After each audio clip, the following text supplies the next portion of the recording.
Hi everyone, I'm Joel Baird, the General Manager of Missoula Community Access Television, bringing you an interesting edition of Missoula Live. It's kind of like a bulletin, it's kind of like an information show. I'm here with Tyler Gernant. He is the clerk, recorder, and treasurer for Missoula County. Tyler, thanks so much for taking the time to be on the show. Absolutely, Joel. Thanks for having me. You know it. So the main purpose of our show, right, is to be educational about this year's tax bill. And on the tax bill, we see that there's a lot of different services, institutions, and of course education that's funded through Missoula County and city real estate taxes. And we thought, well, let's go through them so people know what their taxes are paying for anyway. Absolutely, and I think there's a couple of good primers to have when you're looking at property taxes. The first is the understanding of sort of the process of how you get your bill and what that means. So the first thing I would say is your tax bill represents a calendar year. So this is going to be your 2018 calendar year tax bill, but it's coming out in October. So a lot of people get confused because your 2018 bill comes out in October of 2018. The first half payment is due in November of 2018, but the second half of that is not due until 2019. So in May of 2019, even. Yeah. So even though in May you're paying property taxes in May of 2019, that is to address the property taxes that accrued on your property from July to December of the previous year. Right. That can be confusing for people. Especially if they're doing tax deductions on income property they have or something like that. They pay tax in a calendar year, which involves 2 years. The first payment is for the previous year and the second payment is for the year you're in, and keeps leapfrogging through time. And it can get kind of confusing, and it's the other thing that's kind of confusing for a lot of people is the tax bill reflects the value of your property as of January 1st of that tax year. So your bill that you're getting in October reflects what exists on your property as of January 1st of 2018. So if you're building a house, if you're subdividing, or if you're merging properties, anything that occurs after that January 1st date is not reflected in your tax bill until the following tax year. Right, because the assessments take time. They do. And then people might say, oh, my house is worth more than that. You know, they look at an assessed bill and they're like, well, I'm not going to say anything, but I think it's worth a lot more, unless they think it's worth a lot less, which is another story. Right? Usually for taxes, people think their house is worth not very much. When they go to sell it, it's when it's worth a lot more money. Right. And that's also can be a confusing thing. And on your tax bills, there is a reflection of the market value and the taxable value. And some people can get kind of confused by that. But the market value is essentially what the Department of Revenue thinks your property, your house, was worth when the reappraisal cycle happened. This last reappraisal cycle looked at the values as of January 1st of 2016. And so what is reflected on this year's tax bill is what the market value of your property was in January 1st of 2016. And then you multiply that by a tax rate to get your taxable value. The tax rate on a residential is usually 1.35%, although it's, depending on the makeup of the property, can vary. And then to get your actual taxes, you take that taxable value and multiply that by the mill levies levied by the taxing jurisdictions. And so your taxable value times the mill levies is what creates your actual tax burden. Right. And now people, if you can follow along with that, we're going to give you a diploma at the end of the show. But we see like there are several things going on in different time periods, like what the home is worth. That information might be a little old at the time that you're dealing with a particular tax bill. And then on top of it, as we explained, you're paying your taxes over a period of time that stretches over 2 years. The year you're in, and then 6 months later or so, the year that's following. Correct. So that, can add to a lot. There's a lot of confusion surrounding tax bills. So that's what we're here to address, is try and help alleviate some of that confusion. And just to add to that layer, are these appraisals done by the county itself or the state? These are done by the state. So the Department of Revenue has the obligation statutorily to do these assessments. That is primarily a result of the 1972 Montana Constitution, which pulled that duty back from counties. And the reason for that is essentially that there was apparently some abuse of the discretion given when you're doing valuations. And so there was the thought that if this was centralized, if the state of Montana was doing valuations, that there would be less favorable treatment to somebody who was friends with their county assessor. Oh, I see. And so it's entirely a state of Montana run thing. In fact, we used to allow address changes to come in on the tax bills, but ultimately what happened is we would send those on to Department of Revenue because of the confusion of us saying, you can send your change of address to us, but we actually don't even have access to the system to change your address. Right. So we've now changed that to make it, we refer you directly to the Department of Revenue so you can get that changed right with the people who have access to it. Yeah, and those folks are, I think, on Palmer Street. That's correct, yep. Right now, because I've been up there too. So there's a kind of mixed bag, and the fact that the state is doing the appraisals, and the appraisals are running about 2 years behind cycle, that can lead to some confusion as to how did my property get this valuation. And then sometimes, we'll hear around our city budgeting sessions like, we're waiting from the state to hear how much money there is based on appraised value. That's correct. And the reason is it's not in the hands of the county, it's not in the hands of the city, so they're waiting for Helena people to say, okay, this is the amount of revenue you can expect this year. And that too is by design. I'm maybe getting a little off my It's topic all here, right. but We've got time. the state of Montana, the Department of Revenue is required to provide taxing jurisdictions their certified, what's called the certified taxable value at the beginning of August. And that is generally after local jurisdictions have had to budget. Right. So they develop their budget sort of blindly, not knowing how much money they're going to have. Again, the idea behind that is that if you don't know how much money you have, you won't spend as much money. And Interesting. So it's supposed to be based on real need rather than, oh, look, we have all this, we better spend it. Exactly. And so then they find out how much, jurisdictions find out what their certified taxable value is, and they apply the mill levy calculation to get the amount of money that they actually need to fund services. So it's all by design, although it is kind of a kooky looking design. Yeah, but sometimes it seems like one hand doesn't know the other, or they're waiting for this and it hasn't happened. And unless you kind of know, and that's really interesting that you gave that background, that the state is involved to provide an even hand, because they're less likely to have any kind of local ties, they would be like blind justice in assessing home value. And then also, when local jurisdictions go to make their budgets, because they don't know precisely what their income is, it's supposed to inspire them to make budgets based on need rather than the need to empty the coffers every year. Exactly. Okay. Well, with that in mind, I think it'd be a nice opportunity. What we're providing for folks at home is a look at a tax bill. And this one is, the one we're going to look at is for a piece of property owned by the county anyway.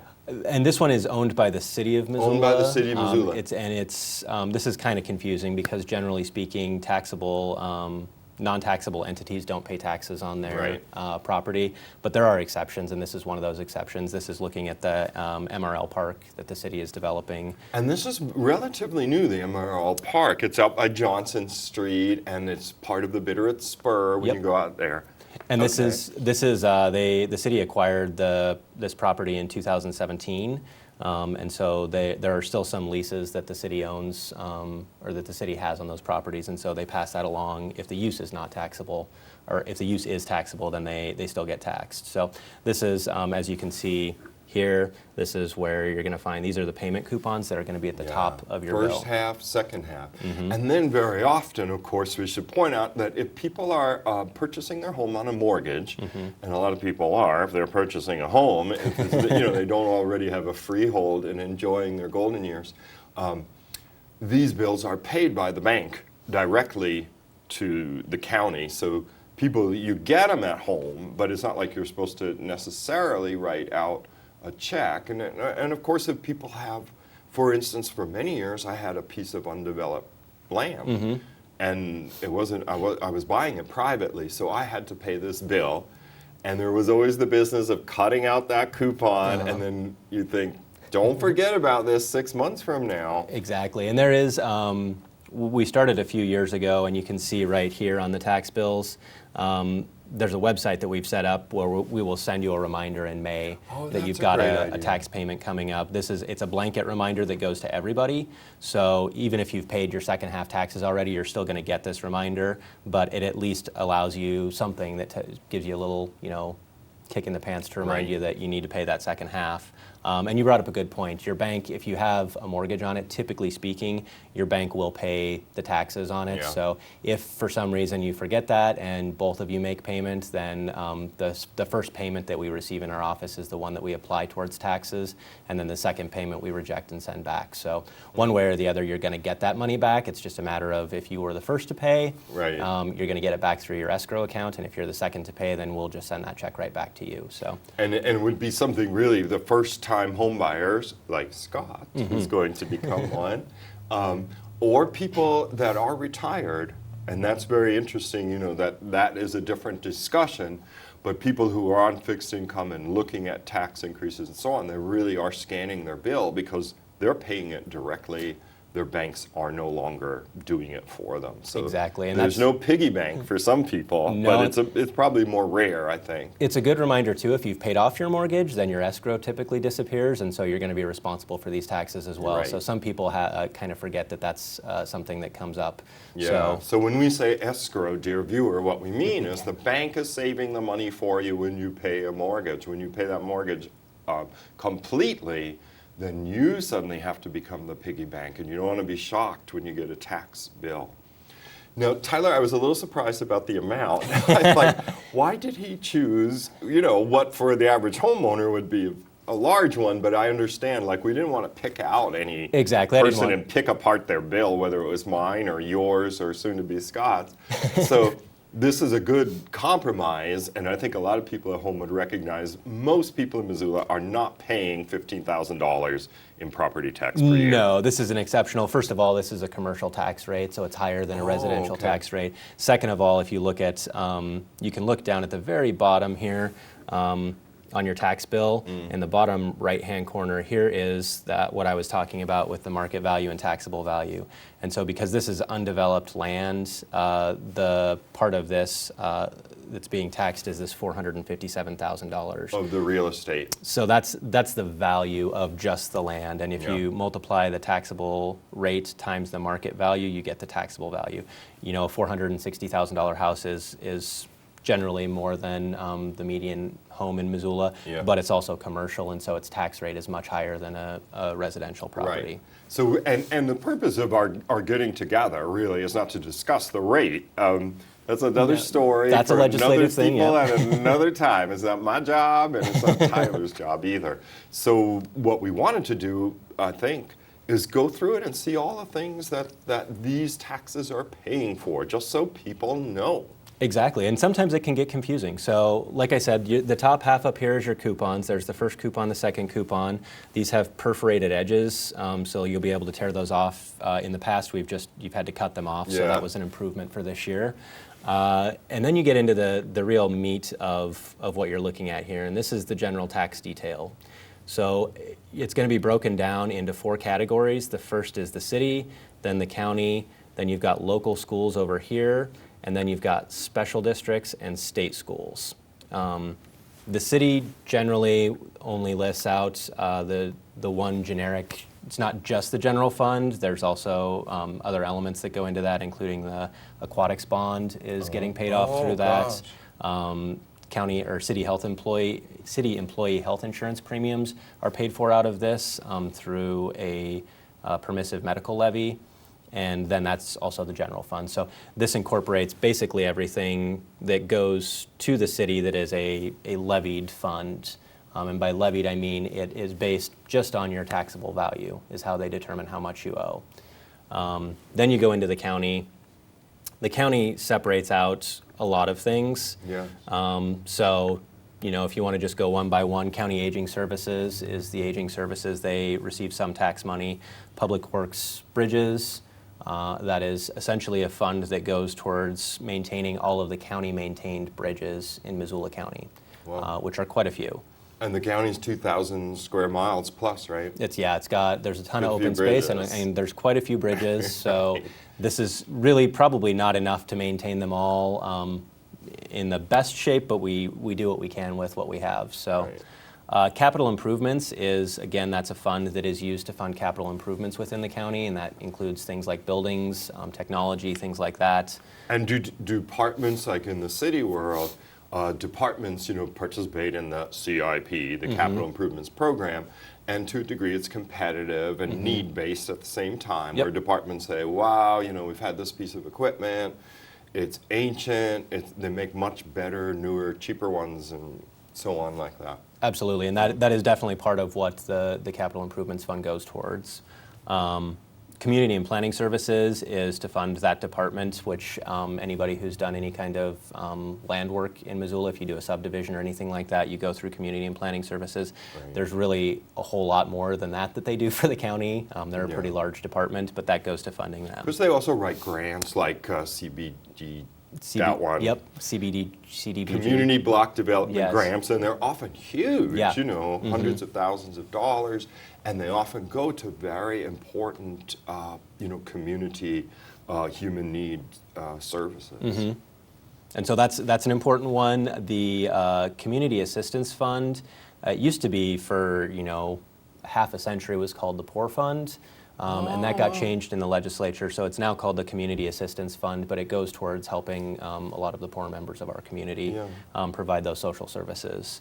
Child care provider training, this is a different description than what you would have seen on previous bills. It used to be called community daycare, but that made it sound like the county had its own daycare. Had its own daycare, and that is not what that fund So many does. people would wish that when they're in a certain time of life. My goodness. So this more accurately describes that fund, which is to provide training for daycares and child care providers. So district courts funds the district courts in Missoula. We have 4, soon to become 5 departments in Missoula, so there's a pretty healthy need there. Yeah. County Extension Service, again, is where you would get, information about plants, things like that. Oh, it's wonderful. It I is. call, and say there's spots on my apricots, what's going on. And they also do a lot with youth and youth training, in those areas of agriculture and that kind of thing. Yeah, and they do quite a bit as well. County Fair helps to go fund the county fair. We're admissions price free now, so you don't pay to get into the fair, and this is one of the ways that helps get paid for. The county general fund is a lot like the city general fund. That can be used for anything that the county commissioners determine and is within the scope of county government. So this is sort of what you use to fill in the needs in the other areas. And there's also some places like the county attorney's office, the treasurer's office, the clerk and recorder's office. Those are all funded by the general fund. Grants. And elections? Elections is also funded by the general fund. I was going to ask, so that's because I a was good- just interviewing Dana, and I was out at the fairgrounds where the election office had been set up, during the midterms. And so that's another great example. So a lot of the sort of nuts and bolts of county services are funded through that general fund. Yeah.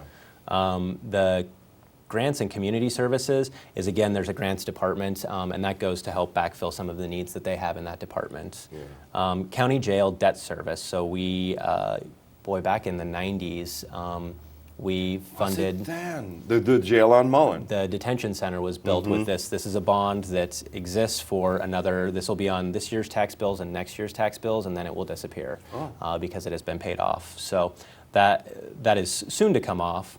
The judgment levy is for the county got into a lawsuit about subdivision. The subdivision. About Glen Eagle subdivision. Right. So this is going to pay off the settlement of that subdivision lawsuit.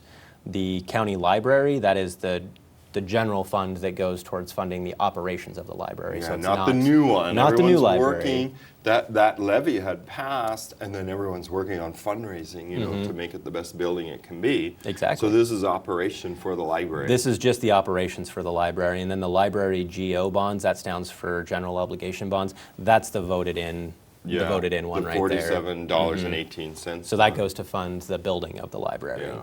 The LTGO 2017 bonds, those are long-term general obligation bonds, and those were used for a number of things, but primarily the renovation of the courthouse for Missoula County. County mental health treatment is what it seems, provides mental health treatment across the county. The County Historical Museum is out at the Fort Missoula And that We know funds- them well. They're Indeed. a good MCAT partner. They're- And we partnered with them, for instance, to do a summer camp. Oh, cool. About Montana history. So we know that. We know it pretty well. The folks at home may not. It's a great place, and the Fort Missoula, it's right in that Fort Missoula Regional Park, and Yeah. there's a really cool museum that has changing exhibits, so Yeah. it's a really cool place to go out and visit. The County Parks and Recreation, again, funds county parks and recreation Surprise, programs. surprise. County permissive medical levy, this is the same as the city one that we talked about to fund Yeah. employee health insurance premiums. City-county planning is for the joint planning that goes on between the city and the county. County property and liability insurance it funds what you would think of as like your home insurance, but for the county. Right. We have to fund or insure our buildings. We're self-funded and self-administered in terms of our risk insurance, and this goes to funding that department and funding the liability insurance. County Public Safety Fund is usually used by the Sheriff's Office to backfill some of their needs. That is the primary funding vehicle that the Sheriff's Office has. Relationship Violence Services, again, that funds that department that provides services for relationship violence. County Search and Rescue, again, search and rescue. If someone gets lost or something. You read about it all the time. Indeed, and search and rescue in Sealy, that is primarily funding the same operation that they have, but they have it up in Sealy. Right. County substance abuse prevention programs, that's how they get their funding in the county. County Technology Fund does fund some of the technology upgrades that we do, some of the computers and things like that. And then County Weed Control is primarily to go out and spray noxious weeds and do things like that to help control especially noxious weeds in Missoula County. Yeah. So the county breaks out your services quite a bit. So That's really true. I mean, I think, we probably wouldn't have to go through the school bit by bit, but we see here, I mean, the total of local school is about twice everything else. So it shows, I assume like this is a result of, a historical commitment, and like these bills do not change in shape, except perhaps for general obligation or something. They don't change on a dime. Like I would imagine relationship violence services is relatively new. It is, yep. Like if you said that 40 years ago, people are like, what is that? It'd be this completely foreign idea, maybe even 20 years ago. But the commitment to schools is very, very strong, isn't it? It is, and it's something that, generally speaking, these don't change what shows up on your tax bill. Those are, you don't necessarily get a whole lot of information out of that. To get that, you would need to go to the Office of Public Instruction's website, and they have much more detailed information about where that money is being spent at the school level. One of the newer ones that's on there is the Building Reserve Fund, and you can see that right in this. It's this 161 I see that, for yeah. elementary and 261 for high school. That really was a function of a legislative change that happened a few years ago in a way to try and alleviate sort of, the $150 million bonds that passed a few years ago. Yes. This is a reserve fund to help fund some of those ongoing maintenance issues at schools that weren't happening because there just wasn't a funding source for it. So that was an improvement, I would say. Right. And then what people would notice is the ones that say debt SVC, debt service on both a high school and an elementary level.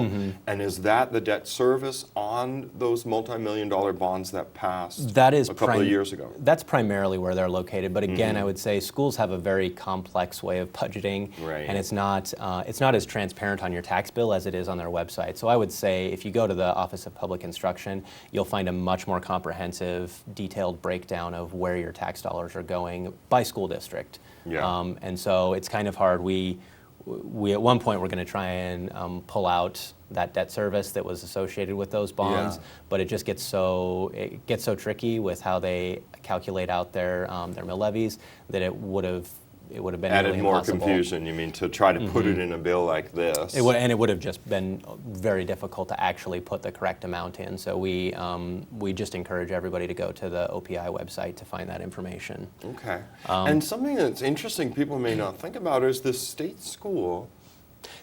Indeed. So this and is equalization. And I'm jumping ahead in my mind thinking, that was like a constitutional attempt to make sure that the rich counties' kids aren't having a great education and the poor counties' kids are having a deficient education. That's exactly it. It's been the subject of a number of lawsuits over the last 30 years in Montana. This is part of the attempt to equalize funding across schools so that you don't have, and it varies quite a bit. At times when the Bakken was going really strong, eastern Montana schools had a lot of money and were contributing more probably to the equalization fund than they were getting out. Oh, I see. But it varies based on how the economy in that particular region is doing as to whether you're getting more money from the equalization or putting more money into it. But that's the idea, is equalizing education across the state. One thing I would point out too, this is, it's been the subject of a lot of debates here, the urban renewal districts, those are what you would think of as tax increment financing districts or TIF districts. This shows, so all of the numbers that we've been looking at here are the taxes that don't go towards that urban renewal district. They're what you'd consider the base taxes on that property. The urban renewal district line is the money that actually goes into that TIF district to be used for economic development. And funding. And did you use the word TIF? I hear did. that? So just to explain to the dear viewer, and who's ever still with us, Yeah. it's not like, Sorry if I lost. We can make this into an animation. Everyone's going to understand. This is for people that are like super interested. That stands for tax increment financing TIF. And to explain that function, I think it'd be really hard. I think it'd be a difficult load to carry. Yes. But if I were to give the 30-second view, when you establish a TIF district, it's because there's an area in town that is underserved and it doesn't have economic development going on it right then. So the idea is you establish the TIF district and it establishes the baseline value of all the property in that district. Anything that accrues above and beyond that during the life of that district goes into funding things for infrastructure improvements. So that's where you get things like you extend the sewer, you put in sidewalks. All of those are things that TIF money gets used for to help improve the area to make it more likely that someone will want to come in and develop it. Yeah, so that it's a kind of boost up for an area so that it can become more economically successful in the future. And then that money, if you want to look at it that way, extended to the district is then repaid in a higher tax base down the road. Exactly, and so a good example of this actually, I think a lot of people tend to think of these districts as never expiring, but the airport TIF district out in the county just expired this year, and so that money, all of that economic development that occurred over the last 20 years is now contributing directly into the county's general fund coffers. So it does eventually pay off, but in the meantime you have to pay off the infrastructure that led to the development, and that's what this money does. Okay, I think that's pretty good. Now, a lot of people know the bus is free. Exactly, Mountain Line Urban Transportation, that's what this funds. This is a special district because not everybody in Missoula County pays it. There is a specified service area for Mountain Line and only those people within that service area when this district was created. So they're obviously, over time, Mountain Line shifts where buses go, but those those district boundaries didn't change. So this is what goes to help funding one of many sources. Right, and I think a lot of people, well, we're editorializing, but I think a lot of people saw the value, and this is relatively new. And again, if 40 years ago people said, what? Not only is there a bunch of buses instead of 3, but they're actually free, they would be very, very surprised. But I think anyone that takes a moment to think, let's say if someone is in the class of working poor, you got to get to that job, and then to just have an automobile, and the amount, like if we're defining working poor by minimum wage, that is not only not going to pay for housing, it's not going to pay for a car to get you to the job. No, and I mean, the cars are too expensive and the repair is too expensive. I think from a greater social good, in addition to that too, you're talking about Missoula that tends to get air inversions. Taking cars off the road helps reduce our inversions and our smog. So there's community benefits in addition to individualized community benefits. Yeah, we don't mean to editorialize. No, we're just here talking is all. And this is new, and that's the only reason I thought, well, some people got it there because of those perceived benefits, that's all. Exactly. And so this, where I talked about this general tax detail up on the top half of the bill, those are all the funds that are funded by mill levies. So those are things that if there's a levy that is associated directly with your market value, that's how you pay those. If you look down in the special assessments, this is generally where we put those special districts, similar to the general tax detail. These are special districts, but these are funded not necessarily by determining the value of your property, but by a whole host of different options. So for instance, sewer mains is one. You generally will pay a fee directly associated with a sewer. City park and city road districts, those are sometimes determined by the linear square footage of your road frontage for your property. There's a water conservation district, which is not on this bill, but is on a lot of bills, and that's determined by your usage, and so they measure how much water you're actually using, and you get into a tier based on that. And so these are all ones that are not necessarily determined by your market value, but sometimes they're based on use, sometimes they're based off of repaying a bond. This is where your special improvement district assessments come in. So if you live in one, and then you may not. These assessments, are they controlled by the state or are they locally controlled? These are all locally controlled. Okay. So this is, and you'll see like the ROSP county open space, this is where those 2006 open space bonds appear on your tax bill. They appear down here because even though they are based off value, there are certain properties that don't pay them within that district based off of being an agricultural property or something. Same with Fort Missoula Park's open space. That was an open space bond as well, even though it went to fund a park. I think everyone is amazed that that was one of the first of the larger bonds that seemed to pass without a lot of fanfare or anything. I think it was $42 million at the time, and everyone was like, gee, I wonder if I could, what can I get? But the park itself is very impressive. It is a It's very pretty impressive amazing. park, and so we've got a gem for Missoula. And it's designed to be kind of like an economic attractor for the region where people will come in and spend a fair amount of money in Missoula playing a whole series of tournaments there. Yeah. And so then you'll see down towards the bottom of that special assessments, you get the actual dollar amount for each. For general taxes, those get split up into two halves, and they're generally pretty equal. They're maybe off one, if you have an uneven number. Penny or... Yeah, you may be off by 1 penny. These ones can vary quite a bit, and so in some cases you actually do pay more. It doesn't look like on this bill there's any of those, but there are some special districts where you pay the entire amount in the first half, or you pay the entire amount in the second half. And so that's generally where you're going to find the difference between if your first half payment is more or less than your second half payment, is in these special assessments. Down here then you see your general taxes. That'll tell you which levy district you're in, which also then will tell you what school district you're in. Your mill levy is the actual levies assessed by all of the taxing jurisdictions, and then it gives you your total taxes due. If you have, for instance, back taxes that are owing, there will be in this box down here, since the city of Missoula has paid their property taxes on this parcel. Right, good for them. Thankfully, there's no message in here, but down here you would see a message saying how much your delinquent taxes are, as well as a phone number that you can call.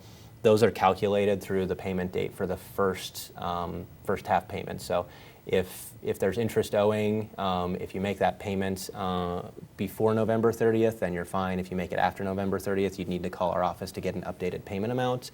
Right, because it's calculated every day or It calculates something. every day, yep. I have known some sad stories along those lines where people wanted to pay, and then it seems like, well, okay, the county's really brutal, but you guys are also stuck in a pretty rigid set of procedures, because as soon as there's wiggle room, then who knows, it's very political. Who's going to get wiggled by what? So if everyone is not treated exactly the same, there's a problem. A great example of that is Northwestern Energy paid their bills late this year. They paid them 1 day late. You get a penalty assessed for paying late. Right. And so Northwestern paid about $150,000 in penalty for paying 1 day late. And so they, naturally, as anybody would, they wanted to see if there was a way around that, but there just isn't. How can there be? Because then you start making exceptions for big business and all kinds of to-doing.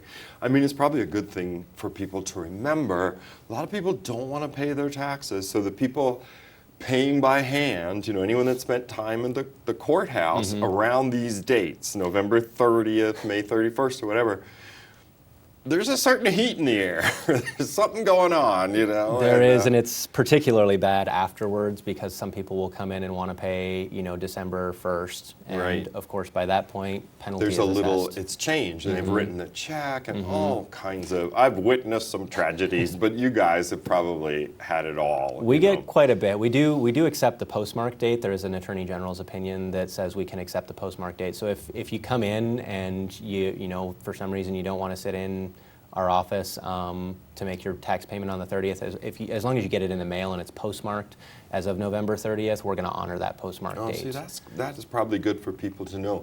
I have no idea, really knowing what percentage of people are in this position where they're paying tax directly and not through the soft escrow of their mortgage company that's saving the money for them, building it right out of the mortgage, and paying it on time like clockwork and so on.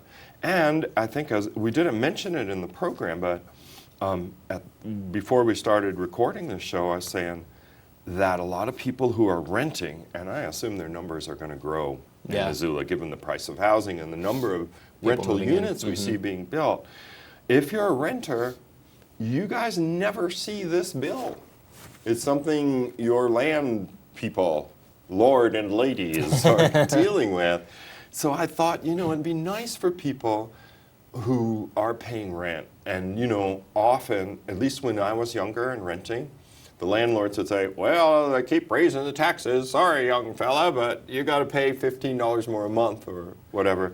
And I really never understood what that meant. All of the services that we're listing here, and also all the educational elements as well. Yeah, and I think it's good to note too that you can go look up, tax bills are public record, so you can go look up your landlord's tax bill and see exactly what he's paying in taxes. You mean in case you're like, oh, wait a minute, I don't buy that story exactly. that it's gone up 10%, so the rent goes up 10%. And you can go see historically what that tax bill has been. We have actual copies of the tax bills for the last, I think, 3 years on our website, guess 3 or that's 4. true. Like when you go to that website, like the county information, you put in an address and you can see what the taxes are and how up to date they are. Yep. And things And like that. if you go to, it's missoulataxes.us, and you can look it up by address, you can look it up by owner name or tax ID number.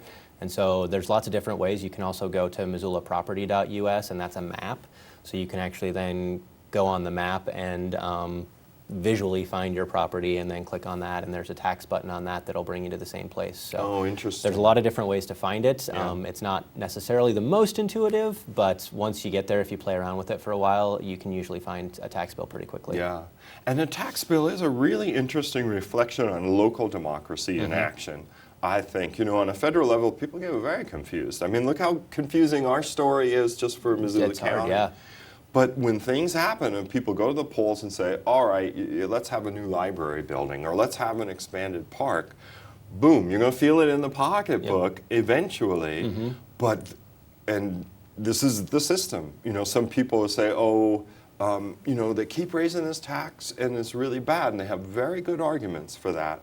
And as I mentioned, you and I are not in charge of any of this at all. But it is democracy in action where the majority wins and the minority that says everything's good as it is, or, I'm on a fixed income, I've just had enough of improvements. That's another timely message. I think go to the polls. Yeah. There's stuff on the polls about spending or not spending money right now. And people have till November 6th. I would strongly encourage everyone to vote. So I Yeah. think that's an important element of exercising your voice. Yeah. And you don't get to have a say if you don't vote because you didn't You exercise. weren't there. Yeah, you didn't get a chance. Democracy, So. they say, belongs to those who show up, and it's only once a year. So. But Tyler, is there anything you want to add? Like, we have been gabbling on, and I think that's fine. For instance, I was going to say, if somebody feels like this tax bill is wrong, what redress does the county offer them? So the most important thing that I would say is if your tax bill is wrong, then you should call and talk to us about it or come in and talk to us about it. People set up appointments. I've seen them do that. People do, and I will go through and I explain tax bills to folks. You can go on the state's website. You can, I mean, that MissoulaProperty.us also has a button that says CAMA, C-A-M-A, and if you click on that button, that will show you the characteristics of your property as it's been assessed. The most common mistake that we see is that the square footage of a house is wrong. So you'll be assessed for 10,000 square feet. This is, It's a big house. I don't know whose house this is, but I'm just pulling numbers out. Say you're assessed for 10,000 square feet, but you really only have 7,500 square feet. Yeah. That's going to make a big difference in your valuation. And so if you come in and you talk to us about it, we can correct that, and we can correct it for up to 5 years in the past. So, that's really something. So it's important that if your property information is incorrect, that's where we can fix it. If it's just the value, if your information is correct, then generally by the time you get your tax bill, it's too late for that year. But we recommend filing something called an AB 26 with the Department of Revenue. Again, this has to go to Helena, right? Goes, you guys are caught in the middle. It goes to Palmer here locally, but ultimately it's Helena that's that is in control of that, and so they will go through and they will do a reassessment of your property, and they'll reappraise it if it looks like there is an incorrect valuation. Right, and enough people had done that. I think, some of the brouhaha this summer, with the Sudden City tax increase, was that a number of people had successfully protested their assessment. That's correct. I mean, enough to make a big kind of like, whoa. A big difference for the city. For the city. Yeah. So the mechanism is there, and it's not like someone's going to suppress it. Obviously, because they say, oh, we're the state, go soak your head. They don't. They actually listen, and things change. They absolutely do, and I would give the one caution that if the information is correct, there are instances where your value does go higher. So it's not always going to be going down. But if there's something wrong with the information on your appraisal, that's when it's definitely time to take a look at it, because you want to get that correct so you're not paying for something that you're not receiving. Yeah. And then on another note too, often I went and banged on doors. MCAT's going to move into the new library. What do you call that? Disclosure. And so in my spare time, I was very excited, to get out the vote in favor of the mill 2 years ago. And a number of homes I stopped at when the people were older, they said, well, look, we'd love for you to have a new library, but, things are tight. I'm not making any more money, and the taxes keep going up. This town has gone from dogs sleeping in the main street, to a lot more fancy town. And I was like, I've been here 35 years. I believe you. It really has. I'm kind of shocked. It's so fancy around here. If people are older than a certain age, do they get a tax break? Not based on age. There is one based on income. Okay. So there is, regardless of your age, there is an income-based property assistance program. It's called Property Taxpayer Assistance, PTAP, and you apply for that at the Palmer office of the Department of Revenue here in Missoula. If you meet within those income brackets, then you can get an exemption on the first $200,000 of your home. Wow, yeah. You can get an exemption between, I think it's 30% and all the way up to 100%. If your income is low enough, you can get it to where you're not paying any property taxes. But I would specify too, there's a difference in those special assessments. A lot of those special assessments, you don't get the assistance for property taxpayers. So if you are part of an SID, which is somebody put in sidewalks or they put in a road and the community came together and decided we would pay for that jointly. Those are not necessarily going to go away just because you're receiving property taxpayer assistance.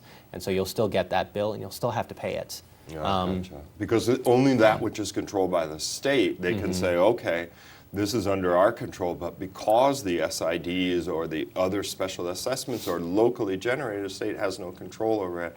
And I guess right now, special assessments have no appeal process for people. They have an appeal process, but it's appealing directly to the taxing jurisdiction. So for instance, the road district on this bill that we've been looking at in the park district, those are both functions of the city of Missoula's government.